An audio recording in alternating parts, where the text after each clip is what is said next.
Frères et sœurs, nous vous saluons dans le précieux nom de notre Seigneur Jésus. Dans quelques jours, c'est la Pâque. Cette Pâque que nous avons eu à célébrer dans la ferveur, dans la louange, dans l'adoration, dans nos temples, dans la communion avec les frères et sœurs. Cette année, hélas, nous la fêterons dans nos maisons, faute de confinement. Cela me fait rappeler la Pâque juive en Égypte, où c'est dans le confinement total que la délivrance a été donnée au peuple d'Israël. Oui, nous aussi, nous sommes confinés. Mais nous devons comprendre que même si les temples matériels sont fermés, l'Église, qui est le peuple de Dieu, reste ouverte. Car notre Seigneur l'a dit, « Je bâtirai mon Église et les portes du séjour des morts ne prévaudront point contre elle. » Dans cette situation, donc, restons attachés au Seigneur et à l'Église. C'est l'occasion pour nous d'avoir des temps de prière. C'est l'occasion pour nous de chercher Dieu. C'est l'occasion pour nous de restaurer l'autel de Dieu dans nos familles, au travers de la prière, au travers du jeûne, au travers de la consécration. Oui, frères et sœurs, pendant la Pâque, au temps de notre Seigneur Jésus-Christ, beaucoup d'événements se sont produits pour dire que nous aussi, nous voulons entrer pleinement dans la Pâque aujourd'hui. Et nous commençons avec ce séminaire de Pâques que nous avons appelé la puissance dans le sang de l'agneau, dans le sang de notre Seigneur Jésus-Christ. Ce soir donc, je vais vous parler de la puissance de la croix de notre Seigneur. En d'autres termes, qu'est-ce que la croix? Que revêt la croix pour nous aujourd'hui? Que pouvons-nous voir dans ce que le Seigneur a accompli à la croix pour nous? Qu'est-ce que la croix peut apporter dans notre vie? Pour ce premier thème donc, je propose ceci: la croix de Jésus, source de puissance du croyant. Jésus n'est pas mort d'une mort ordinaire, il est mort crucifié. Sa mort à la croix a un sens messianique, pour dire que cette mort était selon ce qui a été déterminé d'avance. Il a souffert et est mort à cause de sa foi, de son obéissance à la volonté du Père céleste. Il a été injustement condamné à cause de son obéissance au Père. Il est mort pour accomplir un plan divin. La croix de Jésus donc, source de puissance du croyant. Et ce que nous voulons relever, frères et sœurs, c'est que la croix en elle-même, en tant que matériel, c'est du bois qui a été joint. Ce bois-là n'a pas de puissance en tant que tel. Nous savons que la puissance dont nous parlons ici est manifestée parce que Jésus-Christ est passé sur cette croix. La croix matérielle n'a aucun pouvoir, aucune puissance. Quand nous parlons de la puissance de la croix, nous parlons du sacrifice du Seigneur Jésus-Christ sur cette croix. Ses implications et ses avantages dans notre vie. Oui, Jésus sur la croix donne un autre sens. Le côté matériel donc a disparu, mais c'est la présence et l'action du Christ sur la croix. C'est cette action-là, bien-aimée, que nous voulons manifester. Donc, la croix n'est puissante que parce que Jésus-Christ y a été crucifié. Si Jésus-Christ n'était pas monté sur la croix, n'avait pas été crucifié sur la croix, cette croix-là n'aurait aucun sens spirituel pour nous aujourd'hui. C'est comme il a été mentionné de l'ânon. Beaucoup d'ânons ont été mentionnés en Israël. Mais l'ânon sur lequel Jésus-Christ était monté, cet ânon-là a eu un renom. Oui, c'est Jésus. C'est la présence de Jésus sur la croix qui donne un sens à la croix. Et non pas le bois matériel que nous voyons, et non pas les choses fondues matériellement que nous voyons, mais c'est la présence de Jésus qui donne un sens à la croix. Alors, le premier avantage que nous pouvons mentionner sur l'action, sur la croix de Jésus-Christ, c'est la croix a une puissance rédemptrice et une puissance salvatrice. Par la croix de Jésus, quand nous acceptons Jésus, quand nous marchons avec Jésus, quand nous acceptons la croix de Jésus dans notre vie, cette croix-là a une action rédemptrice et une action salvatrice pour le croyant que nous sommes. La croix donc a une puissance pour racheter, une puissance pour sauver les hommes que nous sommes. Oui, frères et sœurs, permettez que nous puissions lire un texte biblique pour montrer combien de fois la croix dont nous parlons a une importance capitale aux yeux de notre Seigneur. Actes chapitre 2 du verset 22 au verset 24 que je lis. Hommes israélites, écoutez ces paroles. Jésus de Nazareth, cet homme à qui Dieu a rendu témoignage devant vous par les miracles, les prodiges et les signes qu'il a opérés, par lui au milieu de vous. Vous le savez vous-même, cet homme, livré selon le dessein, arrêté et selon la préscience de Dieu, vous l'avez crucifié. Vous l'avez fait mourir par la main des impies. Dieu l'a ressuscité en le délivrant des liens de la mort parce qu'il n'était pas possible qu'il fût retenu par elle. Le deuxième texte, nous lisons dans Philippiens chapitre 2, verset 8 au verset 11. Il s'est humilié lui-même, se rendant obéissant jusqu'à la mort, même jusqu'à la mort de la croix. C'est pourquoi aussi Dieu l'a souverainement élevé et lui a donné le nom qui est au-dessus de tout nom, afin qu'au nom de Jésus, tout genou fléchisse dans les cieux, sur la terre et sous la terre, et que toute langue confesse que Jésus-Christ est Seigneur, à la gloire de notre Père.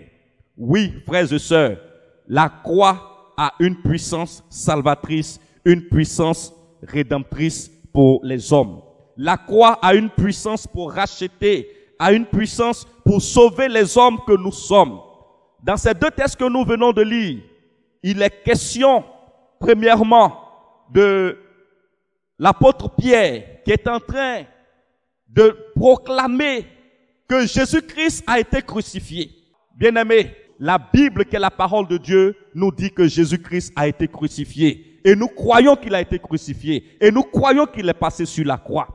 La Bible nous enseigne aussi au travers de l'apôtre Paul, en écrivant aux Philippiens pour dire que Dieu a souverainement élevé Jésus-Christ. Pourquoi? Parce que Jésus-Christ est passé par la mort et par la mort de la croix. Nous croyons que Jésus-Christ est passé sur la croix. Et s'il est passé sur la croix et qu'il a triomphé de la croix, alors nous aussi, nous pouvons tirer des avantages que lui, Jésus-Christ, nous donne par son passage sur la croix. C'est pourquoi, je l'ai dit, premièrement, la croix a une puissance pour racheter. Oui, Jésus nous a rachetés par la croix. La croix a une puissance pour sauver les hommes. Oui, Jésus-Christ nous a sauvés par la croix. Le pardon qu'il nous a accordé, nous qui étions autrefois des pécheurs, nous qui étions autrefois des blasphémateurs, des adorateurs d'idoles, des adorateurs de fétiches, des impies, des hommes qui étaient rattachés au pouvoir du péché et qui maintenant ont eu la grâce et la faveur de Dieu, rachetés par la croix de Jésus-Christ, parce que sur cette croix, il a dit, tout est accompli pour que les hommes soient capables aussi d'être rachetés, pour que les hommes soient capables aussi d'être sauvés. Oui, la croix a une puissance de salut, une puissance de rachat. La Bible nous dit que si le sang des animaux a été capable à un moment donné de pouvoir racheter les hommes, à combien plus forte raison le sang de l'agneau, le sang innocent de Jésus qui a coulé sur la croix a été aussi capable de nous racheter, a été aussi capable de nous sauver. Oui, si le sang de Jésus-Christ a coulé, c'est parce qu'il est allé à la croix, c'est parce qu'il est monté sur la croix. Nous voyons cette croix comme le lieu de la rédemption, comme le lieu du salut, comme le lieu du sacrifice, le sacrifice suprême. Dieu a livré son Fils unique. Il a livré sur la croix pour que les hommes que nous sommes soyons sauvés, soyons délivrés, soyons rachetés. Oui, la croix de Jésus a une importance capitale pour nous. Colossiens chapitre 2, verset 14. Il dit ceci. Il a effacé l'acte dont les ordonnances nous condamnaient et qui subsistait contre nous, et il l'a détruit en le clouant à la croix. Oh oui, frères et sœurs, Jésus-Christ a effacé l'acte qui nous condamnait. Il a effacé les ordonnances qui étaient rédigées contre les hommes qui étaient supposés pécher, contre les hommes qui étaient supposés aller contre la loi. Il a dépouillé, il a effacé tous ces actes-là. Et aujourd'hui, Jésus-Christ nous rend libres. Il nous rend comme des hommes et des femmes rachetés, des hommes et des femmes qui reçoivent la rédemption. Alléluia. Oh, je vois comme ce procès qui se déroule dans une salle où l'accusateur vient se présenter à toi, vient se présenter à moi pour dire que nous avons péché, nous méritons la condamnation. Et ce jour-là, dans cette salle d'audience, il y avait l'accusé, il y avait l'accusateur, il y avait le juge suprême. Bien-aimé, si je ramène cela à notre niveau, si je ramène cela au niveau spirituel, l'accusé, c'est moi, c'est toi. L'accusateur, c'est le diable. Et le juge, c'est le grand Dieu. Et l'avocat, c'est notre Seigneur Jésus. L'accusateur qui se présente avec une pile de documents, une pile d'accusations, qui dit ceci, qui ouvre ses accusations et qui dit: tu as été ceci, tu as été un homme qui a tué, un homme qui a péché, une femme qui a avorté, un homme qui a commis des actes, tant d'actes. Il note cela. Et le jour du procès, l'accusateur arrive et il se tient. Et le juge suprême qui prend la parole pour dire: Monsieur l'accusateur, de quoi accusez-vous l'accusé qui est là? Alors, il prend son document d'accusation, il l'ouvre et il trouve que ses pages sont vides.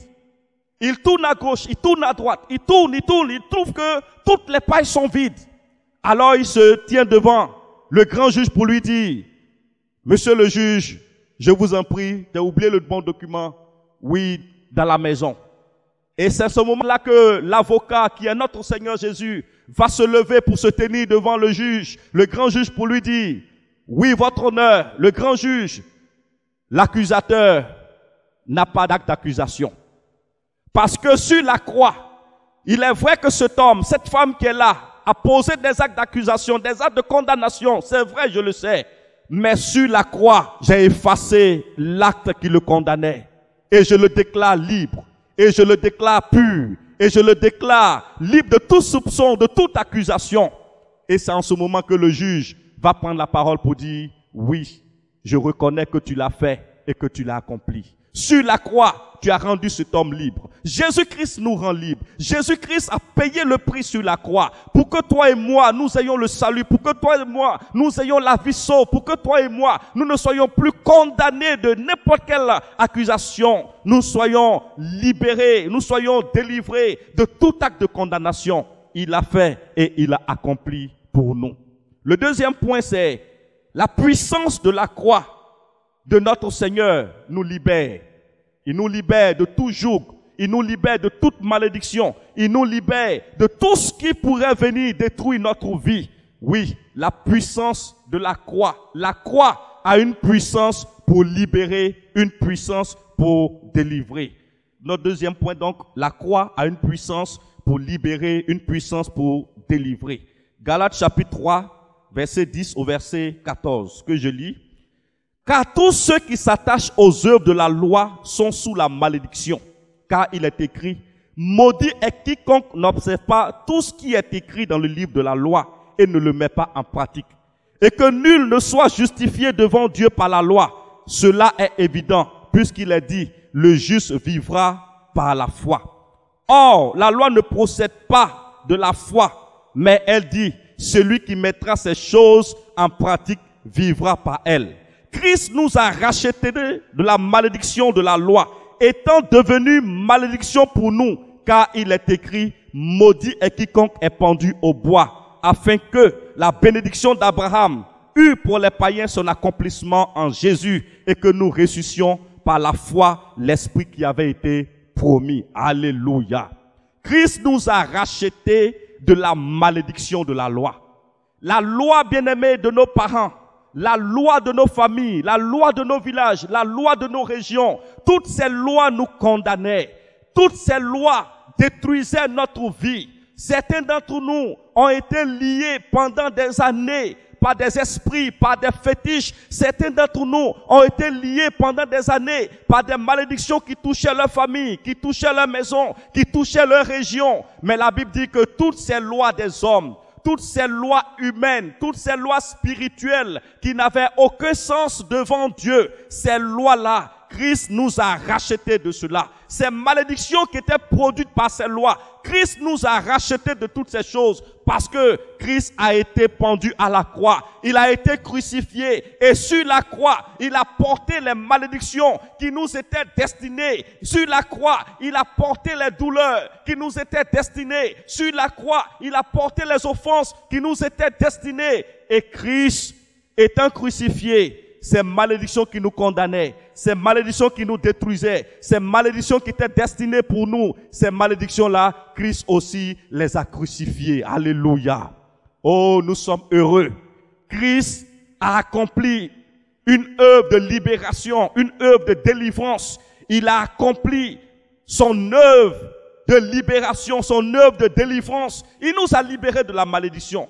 Il nous a libérés du pouvoir de la mort. Il nous a libérés de l'ennemi. Il nous a libérés du pouvoir de l'ennemi. Il dit, je vous ai donné le pouvoir de marcher sur les serpents, sur les scorpions et sur toute la puissance de l'ennemi et rien ne pourra vous nuire. Si Christ n'avait pas réussi, bien-aimé, sur la croix, il n'avait pas triomphé sur la croix, il n'avait pas vaincu la croix, il n'avait pas livré un spectacle, le diable et son armée sur la croix, nous n'aurions pas eu le pouvoir, nous n'aurions pas eu la domination sur le diable. Sur la croix, Jésus-Christ nous a accordé la puissance pour libérer et la puissance pour délivrer. Enfin, bien-aimé, le troisième point pour terminer, la croix, c'est la célébration de la victoire de notre Seigneur Jésus sur Satan et sur son armée. La croix, c'est la célébration. Ne voyons pas la croix comme le lieu où Christ seulement a été crucifié. On a pointé de gros clous dans ses doigts. Non, on voit aussi la croix comme le lieu de la célébration de la victoire de notre Seigneur. Revenons dans le texte que nous avons lu dans Colossiens chapitre 2. Lirons le verset 15. Il dit ceci.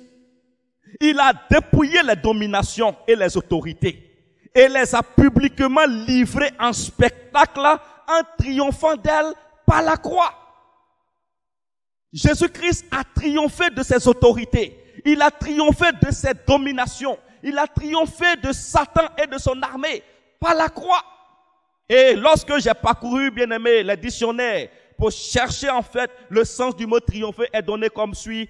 Triompher, c'est la célébration d'une victoire éclatante. Alléluia. Une victoire éclatante. Et sur la croix, Jésus-Christ nous donne une victoire éclatante. C'est pourquoi il est important, frères et sœurs, que vous puissiez avoir du regard pour la croix. Je ne dis pas la croix matérielle. Il ne s'agit pas de fabriquer une croix.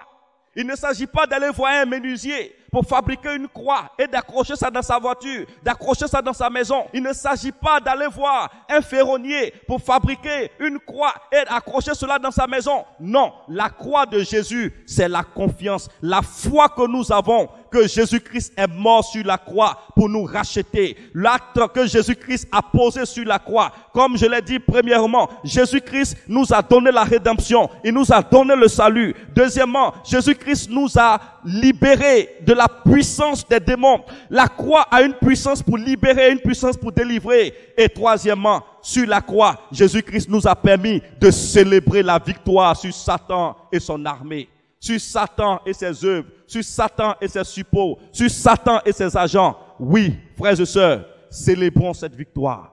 Célébrons cette croix. Oui, proclamons cette croix. La croix est pour nous. Jésus-Christ nous a donné la suprématie. Il nous a donné la victoire sur la croix. Il nous a donné la domination sur la croix. Il nous a donné le pouvoir sur la croix. et nous devons profiter de cela. Colossiens chapitre 2 verset 15, il a dépouillé les dominations et les autorités et les a livrées publiquement en spectacle en triomphant d'elles par la croix. Alléluia. Quel acte merveilleux Jésus-Christ a accompli pour nous. Il a accompli et il a réalisé. Nous triomphons et nous sommes forts avec Jésus. Nous sommes rassurés que notre Seigneur, notre Roi, celui qui nous a sauvés, celui qui nous a délivrés, nous donne d'avoir la victoire en son nom par la croix. Et en cette fête de Pâques, nous savons que la Pâques, c'est la célébration de la résurrection de notre Seigneur. Mais ce n'est pas seulement la célébration de sa résurrection. Tous les actes qui ont accompagné la résurrection, à savoir la crucifixion, la mort de notre Seigneur et sa glorification aussi. C'est pourquoi nous tenons à vous dire que notre Seigneur nous donne la victoire. Face à cette situation où nous sommes confinés, frères et sœurs, nous allons célébrer la Pâque. Mais la Pâque ne change pas. La résurrection du Seigneur ne change pas. La délivrance du Seigneur ne change pas. Ce n'est pas parce que nous sommes confinés que le Seigneur ne délivrera pas. Ce n'est pas parce que nous sommes confinés que le Seigneur n'agira pas. Au contraire, quand nous sommes confinés, nous élevons plus la voix vers lui. Nous élevons plus nos mains vers lui et la délivrance viendra. Pour conclure donc, je dis ceci. La prédication de la croix est une folie pour ceux qui périssent. Mais pour nous, c'est une faveur et c'est une grâce. La croix donc est donnée à chacun de nous. C'est par la croix que nous nous tenons tous là.